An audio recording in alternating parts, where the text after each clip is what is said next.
Kittle and Debo are probably the two set-asides here. You can't turn those guys off. That's very good. Welcome, Okay, Jill. so welcome, Lila. would Monique, you like me to do roll call to officially start? I would. Okay, thank you. So Terry Dunn Present. and Lila Blanchard. Present.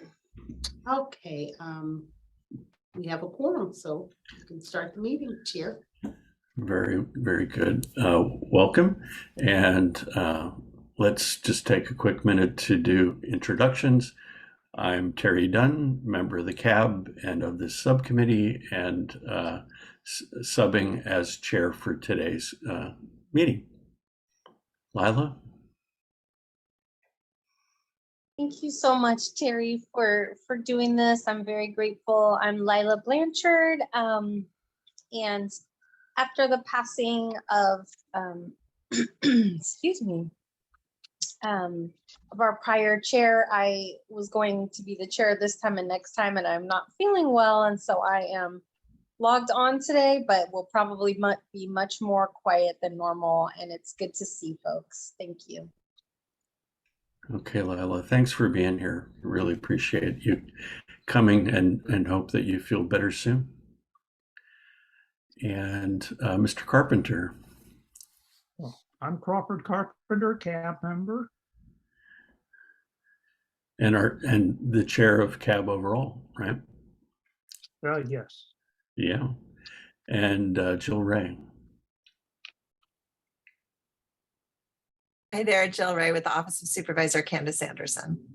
Good morning. Thanks for being here. And Rena Moore. Hi, I'm Rena Moore. I'm trying to be a CAB member, but not quite there yet. So you're in the application limbo, is that right? Okay. Well, thanks for being here. And Elisa Robinson. Excuse me for not calling on you. It's okay, snuck in. Elisa Robinson, Office of Supervisor Diane Burgess. Good morning. Good morning. Glad you're all here.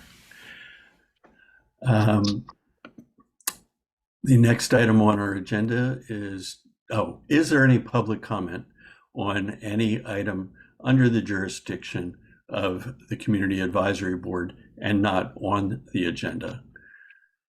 So Rena, you are the member of the public at this point. No, nothing I can add.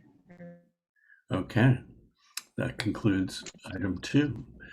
I'm sorry, this is Lila, and I had one quick thing. Please. I was hoping that we could just take a moment for Dale Harrington, who has been was chair of this. I know that we did that at CAB. I'm not sure if you were planning on doing that, but that was the only thing that I wanted to add at this time. Thank you. I appreciate that you're bringing that up, and it's appropriate that we do. And Lila, as you mentioned it, do you mind me inviting you first for your reflection? No, not at all. I'm just grateful for knowing Dale. I'm sorry, y'all. I don't know how well my voice is going to do here. I'm grateful for knowing Dale and grateful for the work that he did on this subcommittee and in the CAB, and also in connecting us to larger meetings like the Council on Homelessness. And I know he was also part of meetings at the county level around folks for aging as well. So I'm grateful for him and his service, and just grateful to take a moment to acknowledge that in this space where he played such a large role. Indeed. Yeah, thank you, Lila. Yeah, and I would echo that. It was an incredible experience to know him in the short time that I did, and to witness all the arenas that he worked in, and his ability to see the big picture and tie things together for engaged action. He was truly an inspiration. doubly because he was dealing with his health issues while he was still fully being of service to the community. And he led this committee well, and our work this year as a committee and his work with Crawford Carpenter were significant. So appreciate him, and we'll miss him deeply. Any other reflections on Dear Dale? I'd like to chime in on Dale. He will be truly missed. He was passionately dedicated to the work and very reliable, responsive to all of the work that we're doing to serve the reentry population, as well as other bodies within Contra Costa County. And my condolences to his family at this time. Thank you. Thank you, Monique. And maybe one comment, Please. others don't. I kind of knew Dale personally, had a chance, believe it or not, to have lunch with him. And that was, prior to his passing, visited him in Rossmore and even met his wife. Nice. And hey, quite a guy. And quite frankly, I loved his spirit. And Jill can probably speak to this. Dale worked with me on the guidelines that we're working on. And Jill, a lot of that input that we shared with you was, put together by Dale. So we thank him for that. We also want to thank him for the work that he did with homelessness, the work that he did with Measure X. And I guess the bottom line is Dale, the doggone guy, he really kept us on our toes. So many thanks to Dale. And Rena is a potential applicant. You got some tough shoes to fill, and hopefully you're worthy for the task. That's it. Yeah. Yeah. And Rena, we're grateful for you bringing your own shoes here. So any other reflections on Dale? And as you said, Crawford, the work that he put into the guidelines for the committee is just part of the legacy that'll go forward of his work and will help people in the future.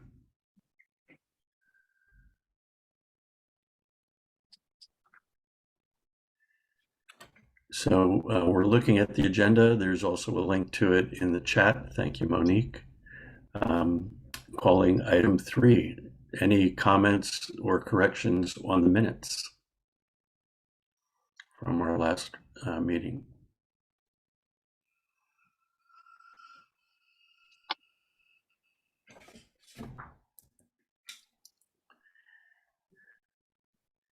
Hearing none, is there a motion to approve the minutes of the last meeting?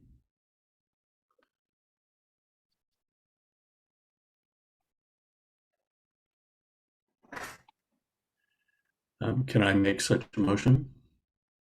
Yes, you may. Okay, I move that we approve the minutes over the last meeting.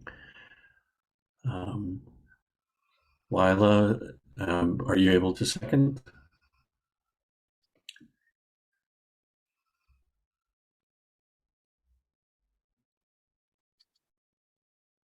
We'll circle back to Lila. Can we come back to this item? Yes, we can. I'm going to reshare the agenda. I'm trying to find it just a second. But yeah, we can go on to the next item and come back to that one. I can second. Oh, I can okay. second. Okay. So I'll do a vote. Thank you. So Terry Dunn, Aye. Lila Blanchard, Aye. motion passes unanimously. Okay. Item 4, the CAB budget proposal. That's attachment 2. Let's take a look at that.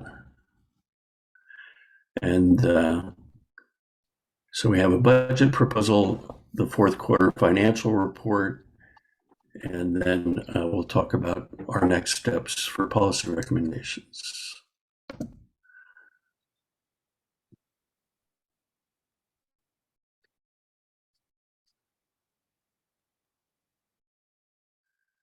Here we go.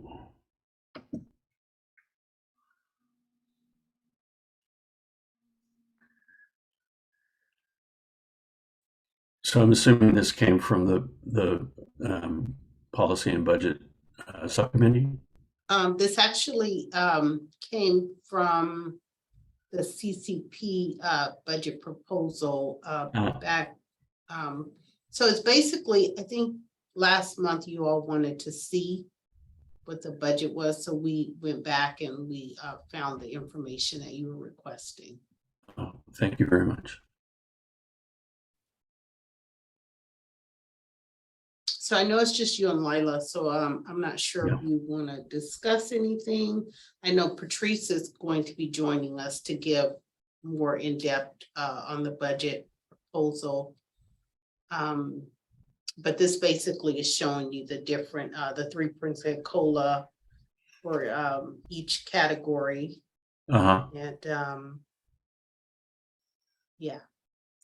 And that presentation will be at the general cab meeting? This may be on the general cab meeting as well. We haven't prepared the agenda yet, but I think this is pertinent information that will likely be forwarded to the general cab meeting as well, because we'll be talking about the budget as well, I'm sure. Yeah. Yeah, that was discussed at the last cab meeting, that it would need to come here and then go there, and that there was time because the CCP meeting was deferred. So there was time to do this at the cab meeting. So they would need, the full cab would need to do the final sign off. Thank you, Jill. Thank you. Yeah. Thank you, Jill, for the clarification. But Monique, what I was actually asking about is you were saying that someone was going to do a presentation about it. I don't think they'll do a presentation, but this may be a part of the cab full body. Likely this information will be, because this information is also with the policy and budget committee, which is tomorrow. Yeah. And so this likely will be added to the cab, but Crawford and I, we haven't gone over it yet, but it likely will be added to the full body as well.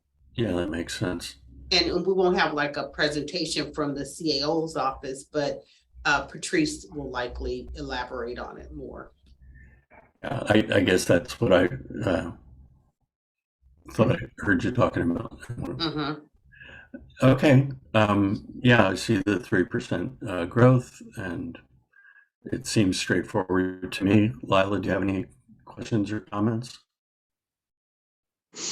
I do, and I'm still trying to set myself up here totally, because I had logged in on my phone, but it's okay. Much easier to see things and have a number of different documents up here on the laptop. So yeah. I guess I just wanted to practice myself for the conversation tomorrow with policy and budget. It seemed like the information that Paul Reyes sent out, that there was a significant amount of growth funds. Like I don't remember if it was 5 million or just quite a bit. So I know that in this subcommittee, we've done some research, and we've did our work today. Ozzy is actually attending the San Francisco Reentry Council right now for us, which is one of the things on our plan. But I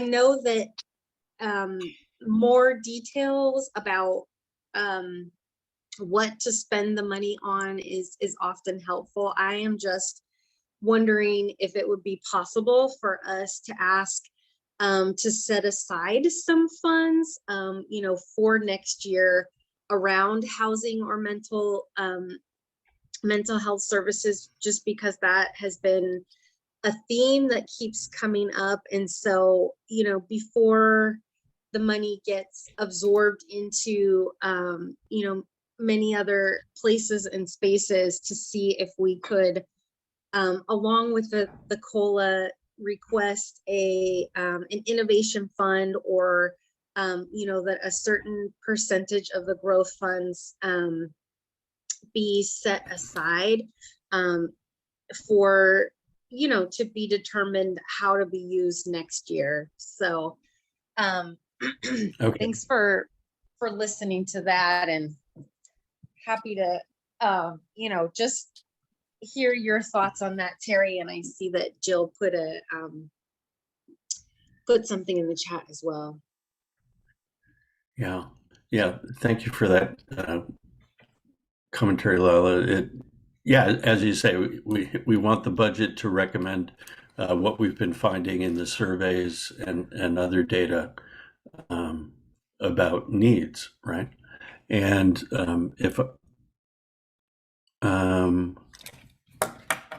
let me go back up and okay, so first I'll just read Jill's comments aloud and then comment on. Estimated fiscal year 22-23 base allocation is anticipated to be 35.7 million. Current ongoing operating costs for CCP funded programs is 33.8.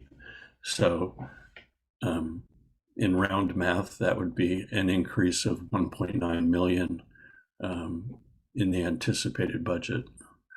The next comment, the county received approximately 3.8 million from fiscal year 2021 growth allocation and is expected to receive approximately 5.1 million for 21-22 growth.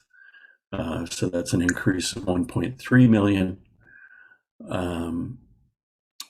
Jill, could you comment on how the growth allocation funds can be used?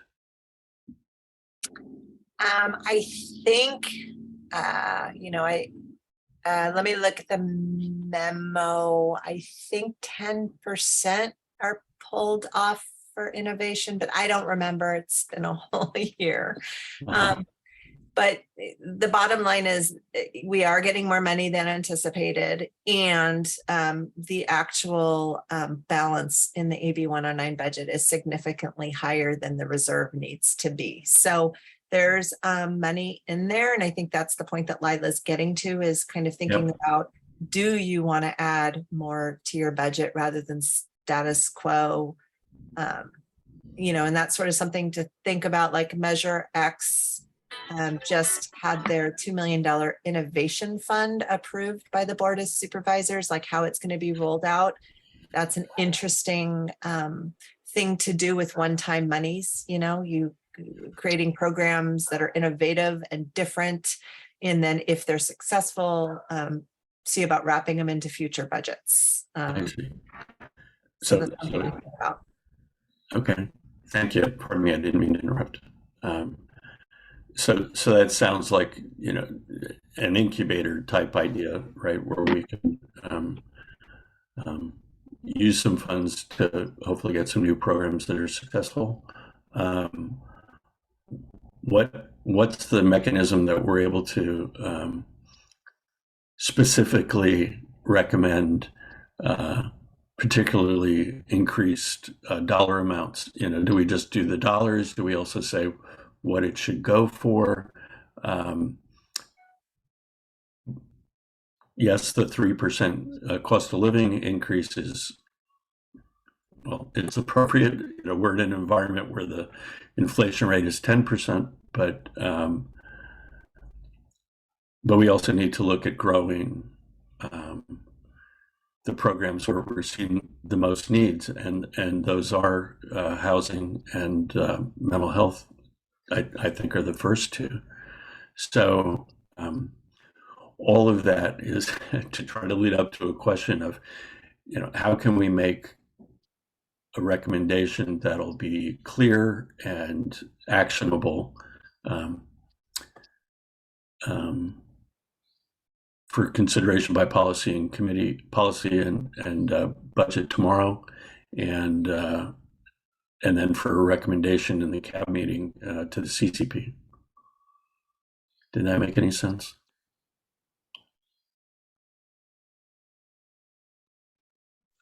I think it did, and thank you so much, Jill. And Terry, for your comments. And you do make a good point, Terry, that yeah, that we have inflation at 10%. And I believe that this COLA increase was meant to be 3% over 3 years or something like that, to get us to around 9%. But I like the idea of, in the very least asking for that, and then also asking for for help to put together some funds for innovation. We could call it an innovation fund, or we could just state that our CAB would like to look at where we would like to put these funds towards housing and mental health services next year, and kind of task folks moving forward with the next year of figuring out where to allocate them. But it sounds like we could go the route of innovation, or set aside some monies.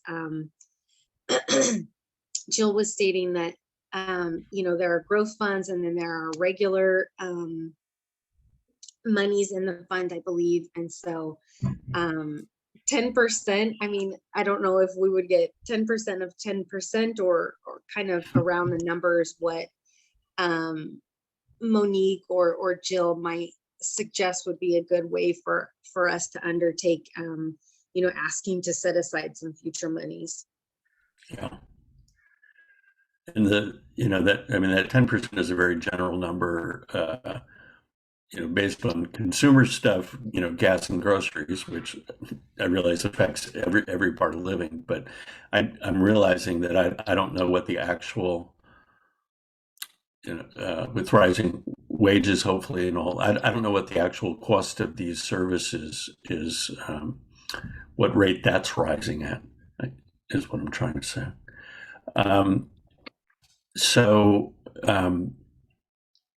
One caveat that's coming up for me is that, and Jill, I see your hand, I'll call you in just a sec, is that I don't want us to be proposing building another silo.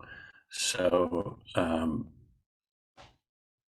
probably in policy and budget and the general CAB, they could figure out where we should recommend these dollars go. It seems to me we're making a more general suggestion, not looking to just build our own programs necessarily, but to support things that are happening in the action in the county that are already underway, that we can help encourage growth. Jill,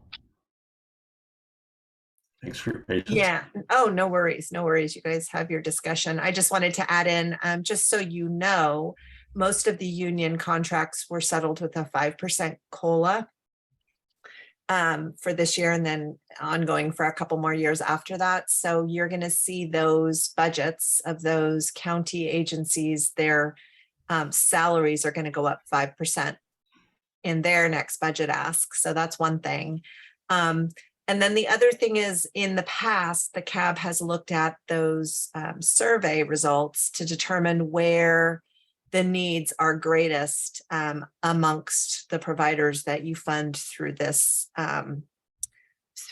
budget. So that's another place to look, is what did those survey recipients say they needed more of? Right. To sort of wrap that into your ask, that there's a variety. And then also there is the greater discussion of a very large reserve that doesn't need to be kept, and the Supervisor Mitchoff pointed out is excessive so it's just keeping in mind there's also that. Yeah, and with that massive reserve, who is it that's able to break those dollars loose? Is it CCP? Is it CCP recommending to Board of Supervisors and Board of Supervisors acting? Is it the Measure X committee? Yeah, so no, Measure X has nothing to do with this. Oh. CCP makes their recommendations to the Board of Supervisors, and the next stop after the CCP is the Public Protection Committee. And then from there, it's just wrapped into the full budget in the April budget hearing. So it doesn't have any more stops after it goes to So it goes to CCP in November with a final recommendation in December. And then it goes to the Public Protection Committee after that. And then whatever that's decided will be wrapped into the full budget process, which those budget hearings are mid-April at the Board of Supervisors. Wow. Okay. Thank you for. There also might be a discussion at the Finance Committee about the overages in the reserve funds. I haven't heard when that's being scheduled. And the Finance Committee is part of the Board of Supervisors? Yeah, it's a 2 supervisor subcommittee of the full Board of Supervisors. And this year, Supervisor Mitchoff and Supervisor Joya sit on it. So I'm not sure if they're going to hear that item before the end of the year. Okay. Thank you so much.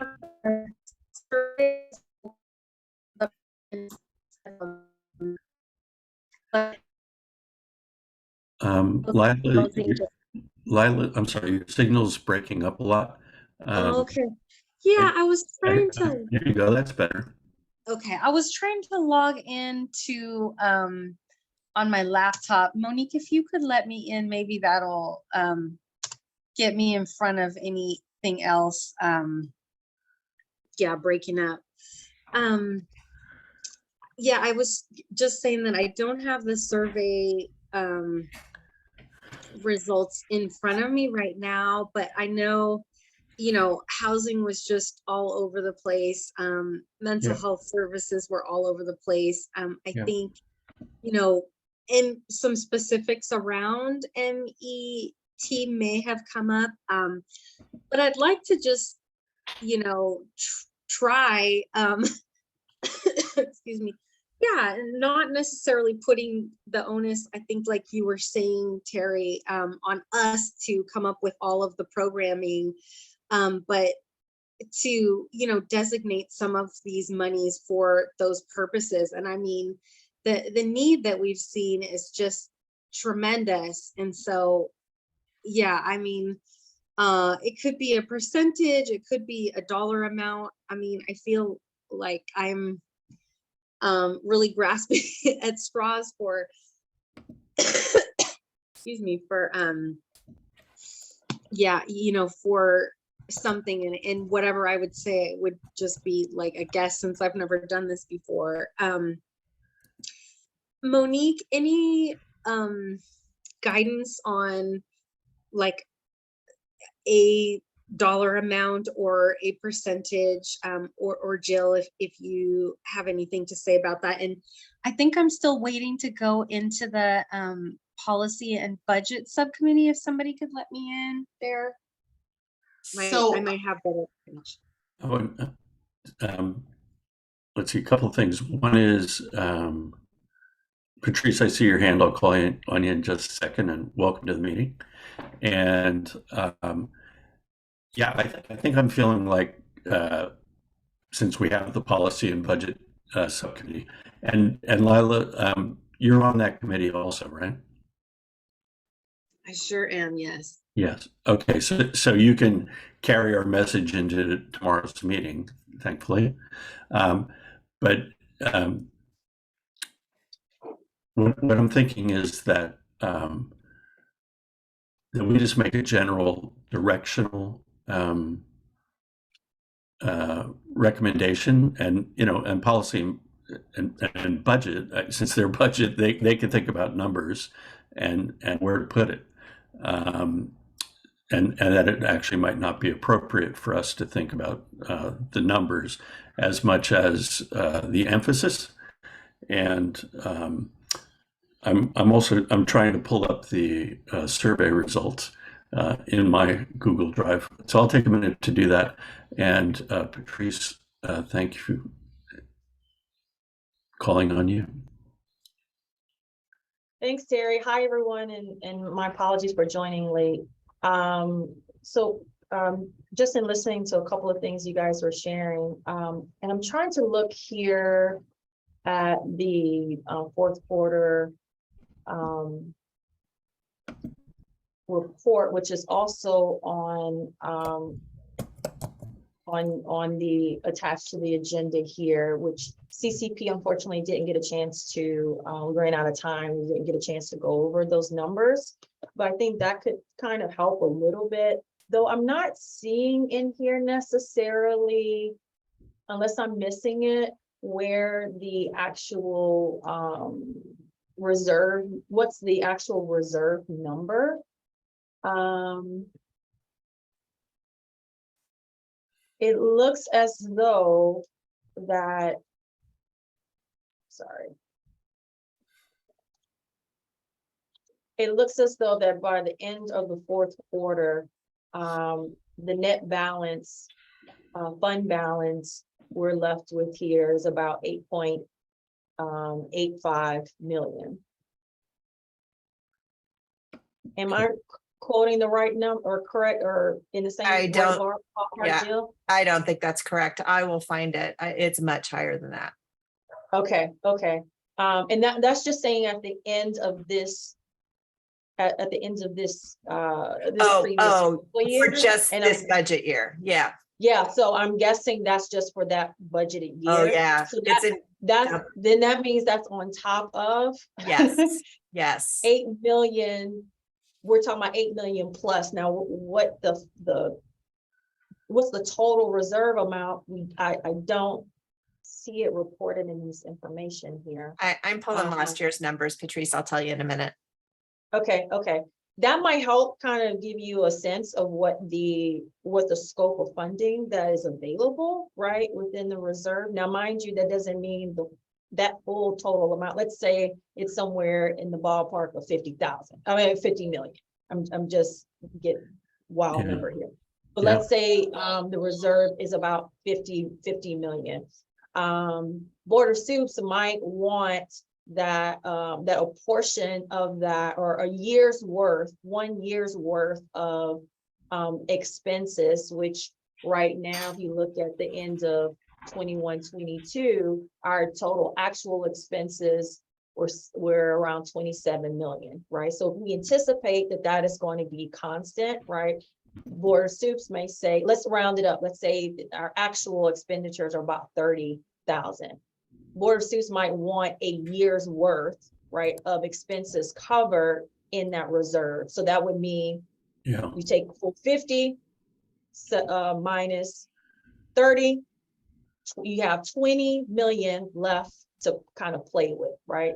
So that kind of can give you a sense of, and once Jill is able to kind of research really quickly and find the numbers, can kind of give you a sense of what we're dealing with. But even if we were just looking at the fund balance of 8.8 million from just this 1 year, that's a lot of money. And certainly a lot that can go both toward housing and toward mental health services. So I think in terms of when you're asking what sort of strategy to go with in presenting, I agree you don't necessarily have to present a specific number, but I do think you might want to at least suggest where you would like to see these additional dollars be held and have the respective department be responsible for the administration of that number or of those funds. And they are best equipped to have detailed, roughly how much it would cost. Let's say, for example, if you wanted to see more permanent supportive housing for the population. H3 might be more astute in knowing how much it costs to run a permanent supportive housing program, and how many people it will potentially serve, all of that. And so based on their prior history can then give a better accurate number of what's needed, right? So that may be one way to go. It's just to say we want to see additional resources allocated to these respective departments to then run new programs that are going to meet these needs. We like to see them create a plan or a design of what that would look like, as well as an estimated cost for running that program. That's one way. The other way is to also recommend an increase in your own respective budget. So as you're seeing here on the screen, if you go all the way to the left, you have the various regional services, right? So the dollar amounts are specified based on the service area. So you got employment, housing, peer mentoring, family reunification, legal services, your one-stops, right? Oh, It's yeah. yours is done that way because all of the community programs are all contracted services, right? So these go out to bid. We have what we call the RFP process, or request Right. for proposal, Right. to then enter into contract agreements with CBOs who then deliver on these services. So what you could do here as well is say, actually, CAB wants more money in its budget so we could have more community programs, and we want to see these be RFP or bid out. We want to see RFPs done and for these specific areas. ORJ is the administrating agency that handles all of the RFPs, right, for the community program. So that would mean that would be on our shoulders to do. And you could say, we would like to see ORJ work with the CAO's office to come up with the numbers for these new service areas that we want to see included in our budget. That could be one approach as well. You could also just recommend a number. So you can say, actually, we recommend 5 million to, based on where the last balance, the ending of the fiscal years, their balance of 8.8 million. We don't know where that's at. We don't know. We assume it goes right into the reserve. So given that, we want to see $5 million from the reserve go toward this, and this, you know. So you have a variety of options to pursue. I think the main key to know here is how you want to frame your case, so to speak, or your argument to get toward the outcome that you ultimately want to have, and what capacity you have in you know, making that argument, so to speak. So those are a couple of ways to approach it. Yeah, that I appreciate your framing all that out for us. That makes a lot of sense. Before I forget, Monique, thank you for putting the survey in the chat. Mine is downloading right now, so to take a look at that. I could also present it on the screen if you like. Yeah, that would be so. Well, before in just a sec. Thank you. Okay. So in this budget that we're looking at, I guess what I'm realizing is in so many of these areas, as you say, Patrice, the work is subcontracted out. Most of these areas, it all is with one service provider, right? It's not spread to a bunch of groups doing a variety of things. It doesn't appear. Is that right? You're muted, Patrice. Sorry, thank you. For most of them, yes, we did have two housing providers last fiscal or last contract cycle. And, you know, just a reminder that for the community programs, all of those contracted CBOs are on a 3-year contract cycle. So in the last contract cycle, we did have 2 housing providers. For this one, we have now only 1. And the reason being is that they were essentially the top competitor that the review panel felt imperative to just give it to them to serve countywide. And they're implementing, and so that's Lao family. So they're implementing an evidence-based housing project. And then, so yes, so for this new contract cycle, it will be for each of these service areas: employment, housing, peer mentoring, family reunification, legal services, and then for East and Central and West County reentry service hubs, those are all operated by one agency. Okay. Yeah, and now mind you, some of them, depending on how they deliver their service, may also subcontract with other organizations. So for example, Health Right 360 runs the reentry network out for East and Central County, and then they subcontract with other organizations as well to offer additional resources. So housing and it was automotive. It's not that anymore. It's residential treatment and transportation, and then the transitional planning for women center with Centerforce. Okay. And Jill, I see your hand. I'll call in just a second. Thank you. In the list of the services that are contracted on the left there, maybe I'm missing it. I'm not seeing one that's mental health. Is that through something else? Yes, so all the mental health services at this point have been delivered through Behavioral Health Division of the Health Services Department. So that's county, that's a county agency that's receiving AB9 funds to deliver those services through the Forensics Mental Health Unit. So that's somewhere else in the budget. And Yeah. so the budget you're looking at is, or the budget request form that you're looking at is CABS. We could go to actually Monique, and I don't know which agenda I'm actually looking at on my own, but if you can go to that second attachment on the, so that way you can see all of the agencies. It's the fourth quarter report. Thank you. And then you can see all the agencies that that would be, yeah, attachment 3. Thank you. And Jill, thank you for your patience. No worries. So the answer to the question of the fund balance, it was anticipated at the end of 21-22 that the fund balance would grow to 34 million. They were anticipating a $5 million overage in that. And it's actually going to be much more than that, because as Patrice said, the ending balance for that year, I think, was 8 million less than budgeted. Is that what you said, Patrice? Yeah.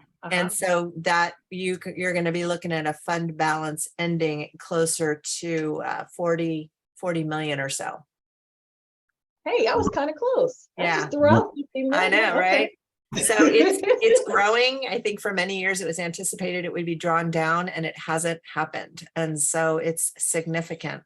So it's grown from 21 to 22, from 28.9 million to what it's at now, which is over 40 million. So let's get to drawing it down and putting it to use, right? Yeah, there's no reason for it to sit there. Wisely. Yes. Yeah. So what you're seeing on the screen now is this is just from 1 year, the last year. These are all of the AB 109 funded agencies. You see in the column green that says budget, this is what they started, this is what their budget, what they started off with. And then if you go to the total reimbursement, this is essentially what they claimed toward their budget, so their actual expenses at the end of the fourth quarter. And then the final or the column next to that titled budget balance shows how much was still in their budget, in the agency's AB 109 budget by the end of the fourth quarter. So you can go line by line here. Sheriff's Office, they budgeted for 99 million. They spent that 100%. Probation had 3 million. Yeah. We have a balance of about 363,000, so they spent about 88%. Pretrial was separated out, and that's a joint effort between probation and public defender's office, but it's in probation's budget. That was budgeted for 888,000, and it was spent off completely. So when you're saying mental health, right? Let's go to behavioral health services. So this is the division that has both your ALDS, so your substance use disorders treatment, right? For Yeah. folks with addictions, and then also your mental health services. Both of those entities sit within behavioral health services. They have a total allocation of just a little over 2 million, and their fund balance at the end was 252,000, which means they spent about 87% of their funds. So they get 2 million essentially for, and I want to say this was a status quo request as well from the prior year. So that might be an area where you want to see additional funds. H3, which is right under that, that's our agency here in the county that provides homeless services. They've only received 393,000, which quite honestly is very modest for housing services. Yeah. But this is only, but it's only for shelter beds, okay? And I think it's only 10 beds in the entire county. So it's not a whole lot. So that's 393. They were able to spend about 72% of their budget, leaving a budget balance of about 108,000.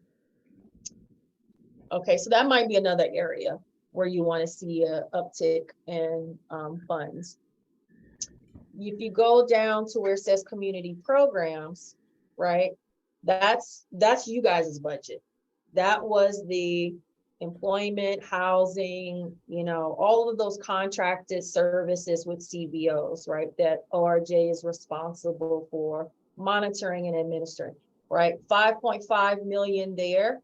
And we had, the providers spent about 73% collectively, right, of their budgets. I could tell you why we had $1 million left on the table, and a good chunk of that had to do with one of our housing providers, Shelter Inc. They were unsuccessful in spending down their budget. So, and can you say why they weren't able to spend their money and get housing? I think ultimately the design that they had, the program design that they had, really was not best equipped for the population. They had a sizable amount set aside for rental assistance and move-in costs, things of that nature. But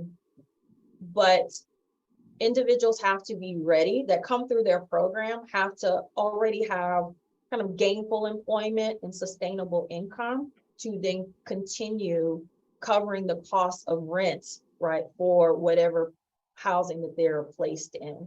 And so a lot of clients were just not completely ready to take that full step, which then meant that money sat. So there was a lot more emphasis on transitional housing with the sober living environments, which is what had came up right during the CCP discussion, that folks felt that was not, that shouldn't be the only option. Yep. And also in a lot of cases during COVID now, you had a lot of clients who really did not want to be in sober living environments because they're communal environments. And so the program design itself was a little too fixed, and it was a little difficult for them to really work it the best way that they needed to. And so thus you had a lot of money that was left for rental assistance. So program design, and that's why I mentioned you may want to consider which agencies should be responsible, right, for administering those additional funds, because you want experts at the table who know how to run some of these programs and know and can anticipate certain things to utilize those resources at the fullest extent. Indeed. So, so is Shelter Inc. looking at modifying their program design to something? So they're not, that was the end. So 21-22 was the last year of that 3-year contract cycle. And all of those programs went out to bid.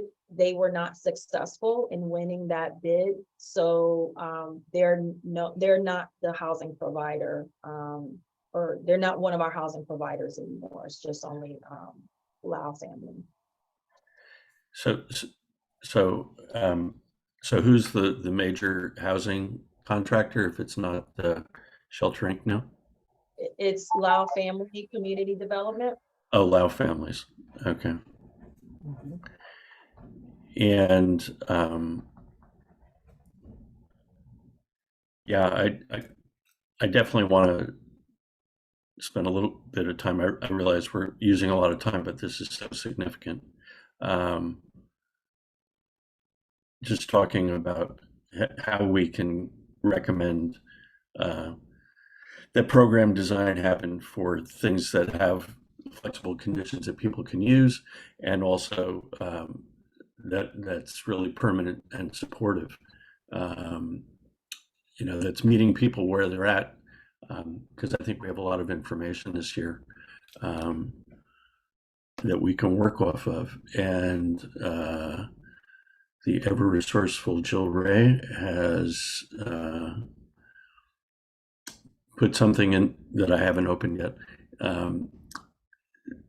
So Jill, are you saying that what's on the screen should be part of the CAB, or the thing that you linked to? No, the thing that I linked, it has the total fund balance from last year's presentation that I think would be helpful for the CAB to see as you all discuss it, the full CAB. Oh, awesome. Thank you, Jill. And yep, there you go, Monique. And this page that we're looking at now, I'm hopeful that it'll be part of our budget committee's discussion tomorrow, because this is really useful. I feel like it's really useful stuff to be looking at. And Lila, I'll call on you in just a sec. Before I forget to mention that I'm noticing that the 3 lines on this where expenditure is only in the 70% is H3, ORJ, and community programs. So, that's so much of our area of action and concern. It's just kind of standing out. And I think you have a really good point, Patrice, that it seems like H3's budget could really expand to provide a lot more services, and also that we want to make sure there's experts at the table designing all this.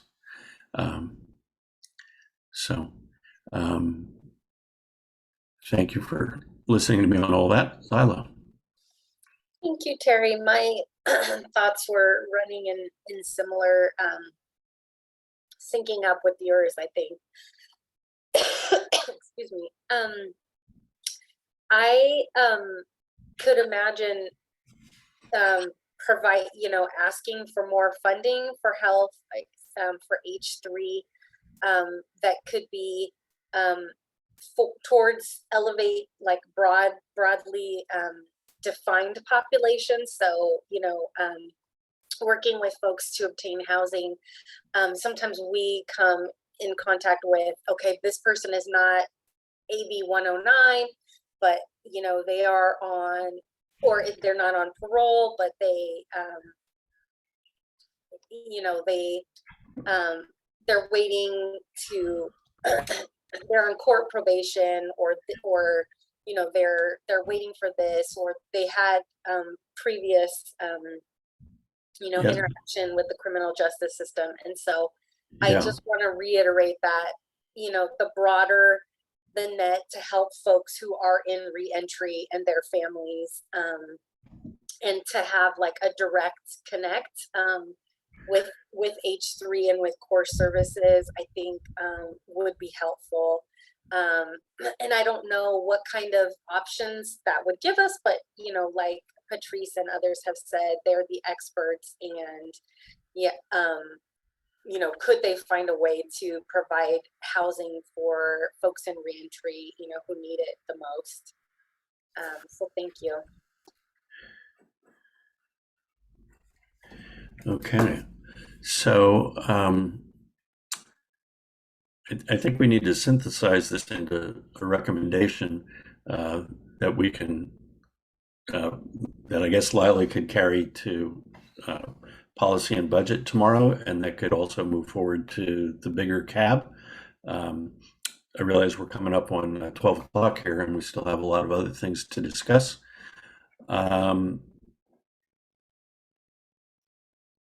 Anybody have an initial stab at wordsmithing something?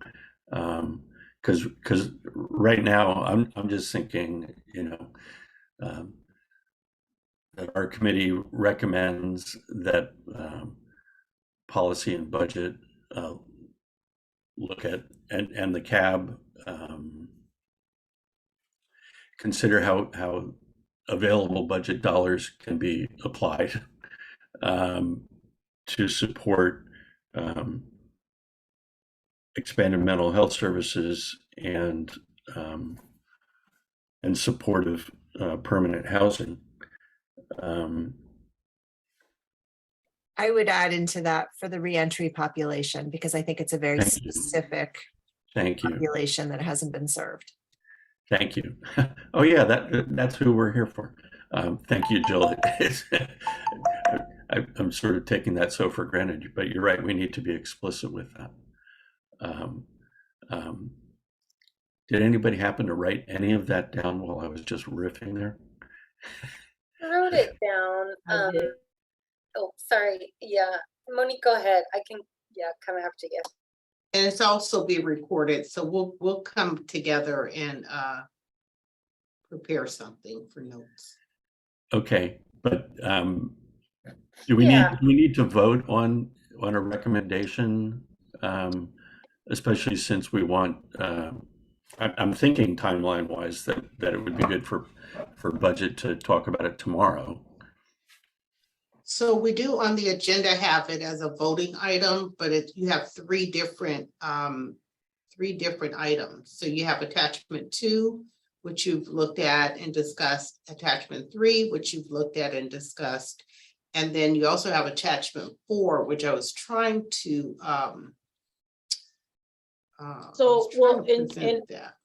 go ahead, Patrice. Truthfully, those are, yeah, all of those are reference documents to lead to any action you wanted to take for creating your budget proposal. So what you stated though is recommending that available funds be used to expand mental health services and supportive housing for the reentry population. If you that's sufficient, if that's what you guys want to do. I though would encourage that you have some conversation around what you feel should be CAB's proposal for the community programs. And the only reason I'm raising that is because we actually have to, that's the request we have to submit over to the CAO's office so that they have included in their packet. So I think Jill mentioned that if you want to consider sort of like a status quo request, which is essentially requesting the same thing you did last year, and that request was a 3% COLA increase for each year of the next 3 years. Jill mentioned that the bargaining units were successful in receiving a 5% COLA increase. So you could make that recommendation. It still will be considered, I think it would still be considered a status quo request, but that you're the only slight changes that you're requesting that the 3% increase go up to 5%, given how the county, and for all we Yeah. know, DAO's office may say, yeah, we don't see that as like a program modification. We see that as a status quo request. Right. Yeah. I mean, Yeah. go ahead. So they're Or gonna- like I said, if you wanted to do something a little bit more radical, and I'm putting that in quotes here, where if you wanted additional service areas that you want funded through community programs, you know, that's something to consider as well. Yeah, I mean, my sense is that we're recommending, well, the CAO's office, they're going to take care of the 5% COLA. I mean, that's just going to, they don't need our recommendation. No, they won't. They Oh, will not really? do that for the community programming unless you ask for it. Right. Oh, wow. But they will see it as, they may see it as a status quo request, but yes, Yeah. but to Jill's point, you do need to state it, like make it clear. Okay. Yeah. So in our recommendation, at least from us, I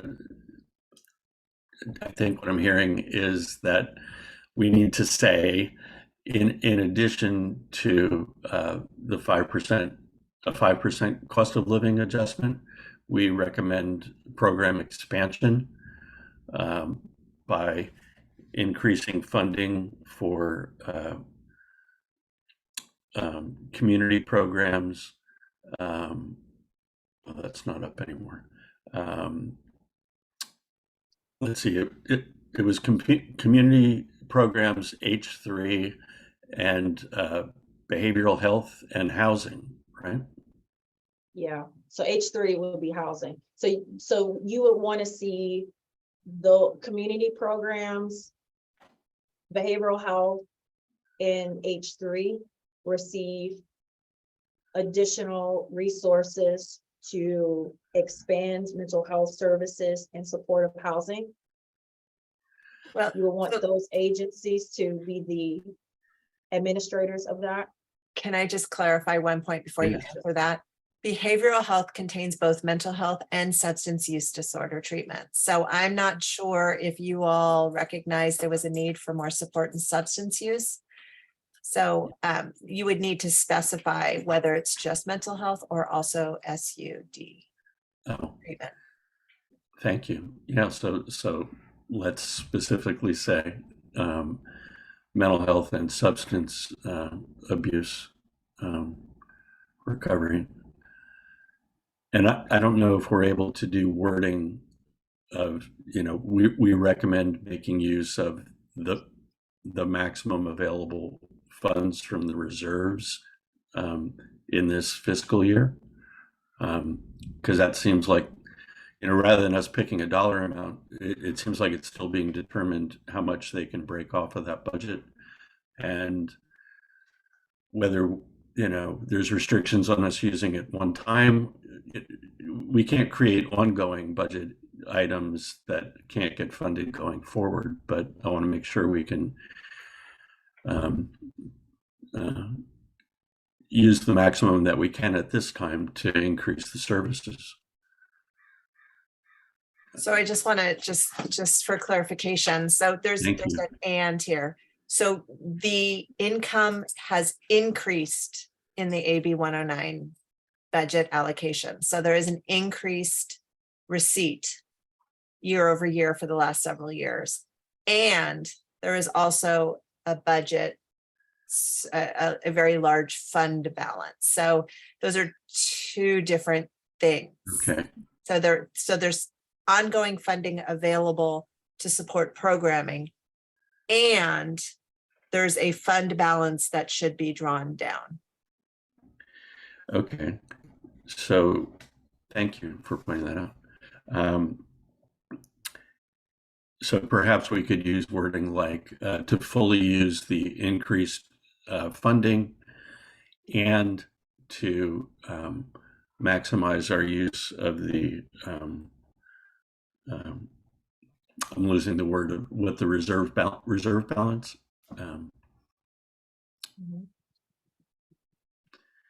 I don't know, Lila or Crawford, do you have any other ideas about how we can cobble this together?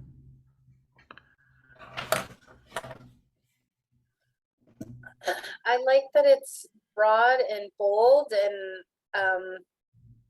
yeah, I feel comfortable communicating this to policy and budget tomorrow. Okay, great. I'm also comfortable, Terry. That's fine. And Thank you, know, Crawford. they can kind of noodle through it a little bit more if you kind of throw them Exactly. a bone and hey, let them work on the bone once you throw it to them, so to speak. And Yeah, it's a good start. yeah. I mean, we're here with the broad brush, and they have the pencils, and then at the CAB meeting we can discuss it and put it in ink. So to mix a bunch of metaphors. So to circle back, do we need to vote on this, or can this recommendation just get typed up and shared with Lila so she can share it tomorrow? Yeah, we could do that.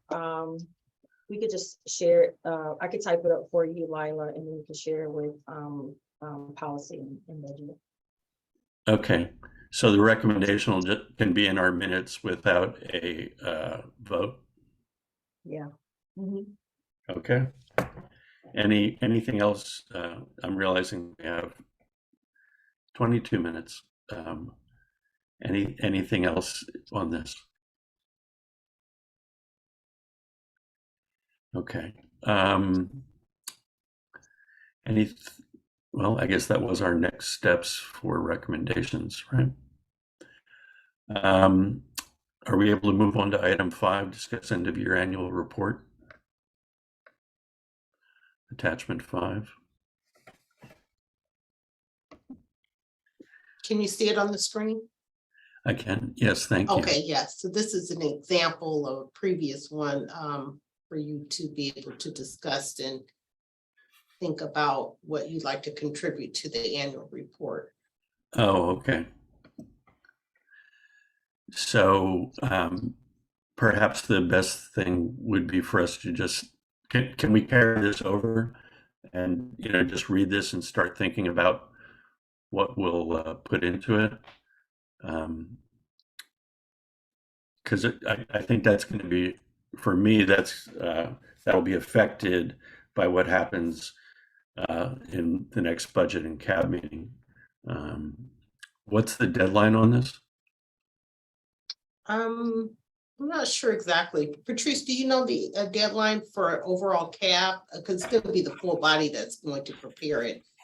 Yeah, you know what, give me one sec. I know clerk of the board actually Yeah. just sent us. I can tell you. So the annual reports are due to the Board of Supervisors in December and January. Yeah. She Hey, just just sent my- out the If update I could- on this one. Okay, I've December been 1st. They want us to have it ready for the deadline, submit agenda items for that. Yeah, it's December 1st. So we would probably need it a little bit sooner than that. But like just mentioned, they give us grace, so we could do January too. Okay, but we'll see what we can cobble together and make progress on it in November.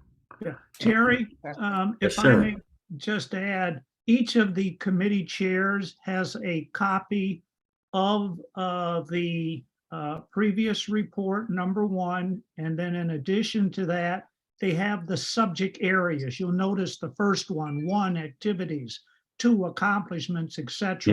Yeah. And we also discussed how they can go back throughout the year, through the minutes of previous meetings, and provide bullets. And again, we're looking for bullets. We're not looking for essays and dissertations. Right. And that would then, we would get together, the committee chairs would get together with Patrice and Monique, and we would put this document together that you are seeing here. And my personal view would be, let's get this thing wrapped up in November so that we're not rushing. And then we can put it together in December, which is kind of downtime for other people. If I Yeah. didn't interrupt you there too much, I'm sorry. No, I appreciate the input, and yeah, I think some people are busy during the holidays. I hear that's a busy time of year, so that's good advice. Thank you, Crawford. Anything else on the end of year annual report? I Hearing like none. your idea, Terry, of basically reflecting and reviewing and thinking about the year and significant things that we researched or presentations that we listened to, etc. Yeah, and yeah, the research was significant, and I'm excited coming at it today. I think we're on the edge of actually getting some impactful things going. Okay, that's item 5, the work plan attachment 6.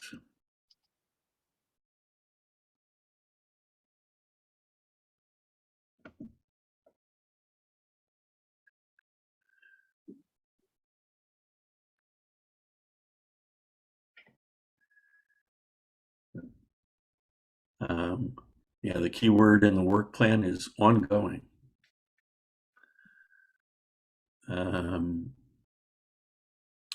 We had our June findings. If you could scroll down a little, Monique, please.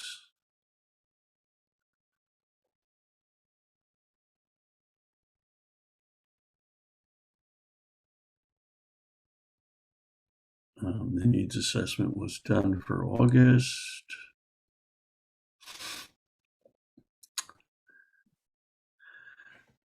Okay, I mean, my sense is with the recommendations we're making today that we're on schedule. Lila, you have any other comments about this? Just looking it over here really quickly. You know, I do think that something that's also helpful at end of year is to kind of pass the baton to the next subcommittee. And so, Yeah. you know, if we have things that we want to say, you know, we highly recommend carrying this forward next year. I don't know that we did some qualitative interviews. I'm looking at the last area. Yeah. And we kind of jumped around a little bit, but a number of those were within the housing realm. So I think that that was good. And then, you know, surveying local cabs that can be harder to accomplish, I think, just because there are different schedules and sometimes they're, you know, overlapping with our meetings, as is the case in point this morning, or evening hours or things like that. But yeah, I am grateful for all the work that that folks have put in this and support, and are, you know, just coming back to this in diligence to work on all 3 areas this year, which was helpful and good to see. Very good. Any other comments from anyone else on this?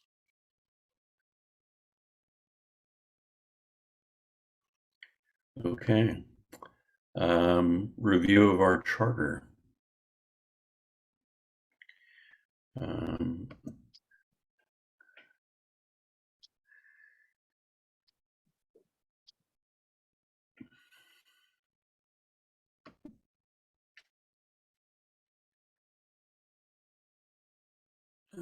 Lila, did you get a chance to read this? To be honest, I did not. I think I did. It's just that one page, right? Yeah. Crawford, do you want to give them a just background information about what the purpose is? Yes, this is an integral part of the guidelines or bylaws for CAB. And we've asked each of the committees to review their charters OCEC has. I believe policy and budget will do it tomorrow. I know they've looked at it. And it's just a glance wanting you to make sure you're comfortable with the purpose, responsibilities. And I did review this with Dale. He was comfortable with it, but again, wanted to present it to the standing committee for your concurrence. Thank you.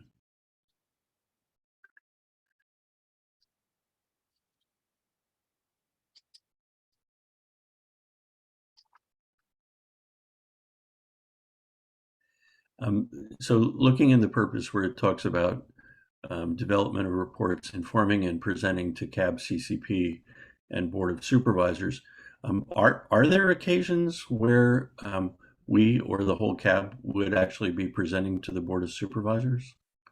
I know that this work filters up, but I didn't know if we'd be presenting. Crawford, do you know about that? Or Jill? Well, I mean, so Board of Supervisors includes the Public Protection Committee. So, you know, when the budgets, like the recommendations that went to the CCP also went to public protection. So, you know, in those events, and then certainly there might be a time where, you know, the CAB sees some other benefit to the county and, you know, goes through the CCP and might also then want to present that information to the Board of Supervisors as well. So, I mean, it's definitely open and an option. It hasn't, I don't think the necessarily has done a presentation at the Board of Supervisors level, but it's not, wouldn't necessarily be out of the question either. Okay, very good. I just wanted to make sure we weren't overstating what we might do. Thank you. It's great to keep that open.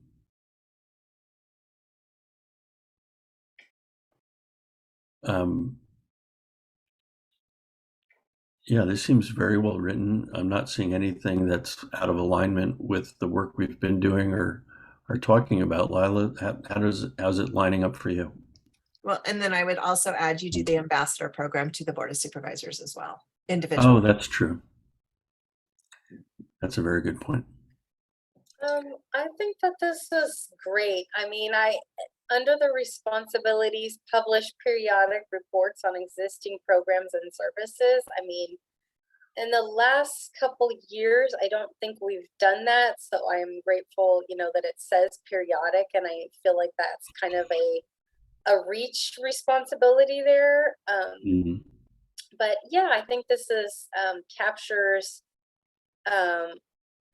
you know, what we do. I'm just trying to see if there is yeah, I guess the C under responsibility is about synergy with the other subcommittees. It's been really helpful to have Crawford in here and kind of, you know, looping together a lot of the works and helping the different subcommittees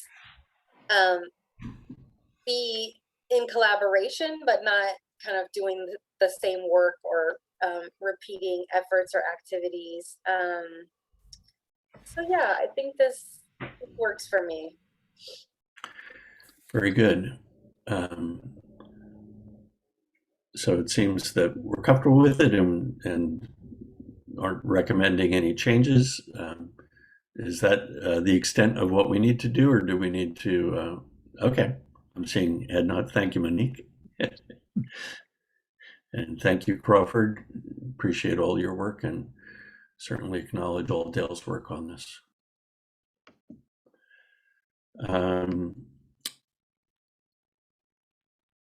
Next steps. Well,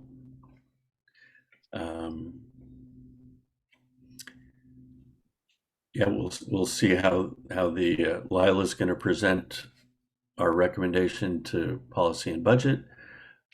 We'll present this to full CAB, and other next steps I'm aware of are, that we need to be doing our outreach ambassador meetings. And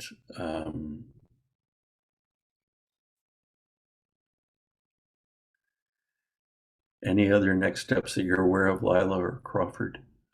I'll just add that we're reflecting on the work of the subcommittee for this year in order to share at the next meeting to come up with that subcommittee year-end report. Yeah, so I guess writing that year-end report is the next step, isn't it? Preceded by the reflection that you're mentioning, Lila. Crawford, any other next steps you see for us? No, this is fine. Keep moving forward. Okay. And I think I would just add, it's great that so many of us were here. I'm pretty sick, so if for some reason I cannot make the policy and budget subcommittee, I'm confident that this what we've said today we'll still get to them tomorrow. And thanks everybody for having grace with my my voice and everything today. Oh, absolutely. I just hope you feel better soon. And so I guess that's an option that Patrice and Monique could share the recommendation tomorrow also, right? Thank you. All right, any other next steps?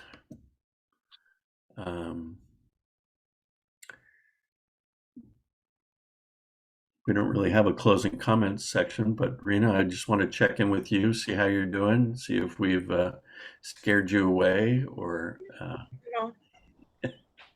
Okay. Glad you're here. Glad you stuck with us through the whole thing. No problem. Thank you for having me. Yes, thank you so much, Rena, for coming. It's absolutely wonderful to have you here. And I got to give 2 or 4 thumbs up for Rubicon's Programs Community Advisory Board. And thank you for serving on that. Thank you so much. No problem. Thank you. Very good. And many thanks to Elisa and to Jill and to Monique and to Patrice. Anything else before we adjourn?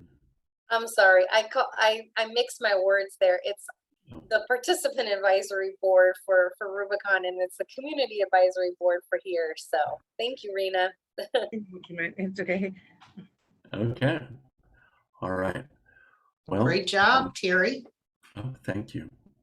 And let's adjourn in memory and in honor of our friend Dale. This meeting is adjourned.